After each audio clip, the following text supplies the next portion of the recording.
College में सीता को principal ने सबके सामने बेइज्जत किया और धक्का देकर कॉलेज से बाहर निकाल दिया। सीता एक गरीब परिवार की लड़की थी। उसके पिता शहर में रिक्शा चलाते थे, लेकिन सीता पढ़ाई में इतनी तेज थी कि हर बार कॉलेज में प्रथम आती थी। उसके सपने बहुत बड़े थे। वो अपने पिता का नाम रोशन करना चाहती थी, लेकिन एक दिन उसकी जिंदगी ने अचानक करवट ली। बीमारी के कारण उसके पिता की मृत्यु हो गई। सीता बिल्कुल अकेली रह गई। घर में कमाने वाला कोई नहीं था। फिर भी उसने हिम्मत नहीं हारी। कुछ दिनों बाद कॉलेज में एग्जाम का समय आ गया, लेकिन सीता के पास 1 रुपया भी नहीं था। वो उम्मीद लेकर प्रिंसिपल के पास गई और हाथ जोड़कर बोली, सर मुझे थोड़ा समय दे दीजिए, मैं फीस जमा कर दूंगी।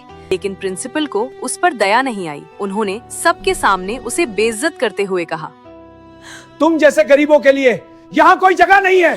और फिर प्रिंसिपल ने उसे धक्का देकर बाहर निकाल दिया। सीता की आंखों से आंसू बहने लगे। वो रोते रोते एक नदी के किनारे जा बैठी और आसमान की तरफ देखकर बोली, भगवान, ये दुनिया इतनी बुरी क्यों है? तभी अचानक नदी का पानी चमकने लगा और उसमें से एक दिव्य देवी प्रकट हुई। उन्होंने मुस्कुराते हुए कहा, बेटी, मेहनत और सच्चाई कभी व्यर्थ नहीं जाती। एक दिन तुम्हारी मेहनत भी तुम्हें उस मुकाम तक ले जाएगी।